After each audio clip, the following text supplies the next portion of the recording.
पुढचा प्रश्न आहे प्रश्न क्रमांक 92. अंकिताच्या आईचे वय तिच्या वयाच्या 2.5 पट आणि तिच्या भावाच्या वयाच्या 4 पट आहे. कुणाचं सांगितले? अंकिताच्या आईचं वय कम्पेअर केलं आहे. बरं, लक्षात ठेवायचं, तिच्या आईचं वय कम्पेअर केलं आहे. कुणासोबत? अगोदर केलं आहे तिच्या अंकितासोबत, मुलीसोबत 2.5 पट आहे, आणि नंतर तिच्या भावासोबत केले, म्हणजे तिच्या पोरासोबत केले 4 पट. त्यांची एकूण वय 66 वर्षे. कुणाचे? तिघांची मिळून. अंकिताच्या भावाचे 2 वर्षानंतरचे वय किती असेल? लक्षात ठेवायचं. बघू, वयवारीवरती प्रश्न नेहमी विचारतो आयोग, आणि सोपे विचारतो, तेवढे काय अवघड नसतात. प्रत्येक वर्षी विचारतो. आपण वरच बघितला होता तो गुणोत्तरमधला वयवार, आताच बघितला होता ना मगाशी, 7 वर्षापूर्वीचा 7 वर्षानंतरचा लफडा तो. तर पाहू हा प्रश्न काय म्हणतो. हां, आईचं वय दिलेलं आहे आपल्याला, कम्पेअर केलं दोघांशी. तर मग आईचं आपण त्या ह्यानं मोडायचं आहे आपल्याला. त्यानुसार काय म्हटले? अंकिताच्या आईचं वय अंकिताच्या 2.5 पट आहे असं म्हटले, आणि तिच्या भावाच्या 4 पट आहे. आता 2.5 पट लवकर काढू शकत नाही आपण, भावाच्या काढून ठेवू आपण.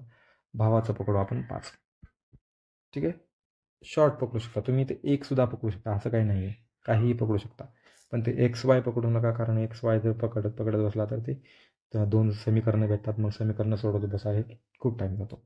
त्यापेक्षा इथं भावाचं वय आपण 5 पकडूया.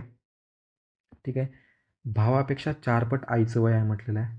तर 5च्या 4 पट किती येणार? 20. हे समजलं आपल्याला, बरोबर. भावाच्या 4 पट आईचं वय आहे, सांगितलं नाही तर. भावाच्या 4 पट आहे. कुणाचं आहे? अंकिताच्या आईचं वय. समजलं. मग भावाच्या 4 पट केला आपण, बरोबर. किती? 20 आलं. एक मॅटर क्लोज झाला. दुसरं म्हणले अंकिताच्या आईचे वय तिच्या वयाच्या 2.5 पट आहे. कुणाच्या वयाच्या? अंकिताच्या वयाच्या. अंकिताचं आईचं वय अंकिताच्या वयापेक्षा 2.5 पट आहे. याचा अर्थ 20/2.5 जर केलं तर आपण जेवढं वय भेटेल ते असं अंकिताचं, बरोबर. अंकिताचं भेटलं 8, आईचं भेटलं 20, भाऊचं भेटलं 5. भेटले तिघांची वय. तिघांची बेरीज केली असता आपल्याला काय भेटलं? 20 आणि 8 28. त्यामध्ये 5 ॲड केले, झाले किती? 33. आपल्याला बेरीज भेटली 33. प्रश्न काय म्हणतोय? त्यांचं एकूण वय 66 वर्ष आहे. प्रश्न म्हणतोय 66 वर्ष आहे, पण आपल्याला भेटले 33. तर ठीक आहे, 33 बरोबर 66 ठेवून द्या. तर 1 बरोबर 2 येणार. 33 2 66. 1 बरोबर 2 आलं एवढं माहिती आहे. तर मग आता सगळ्यांची वय करा मल्टिप्लाय. भावाचं वय 5 × 2 10 आलं. 1 बरोबर 2, तर 5 × 2 बरोबर 10 आलं भावाचं वर्ष.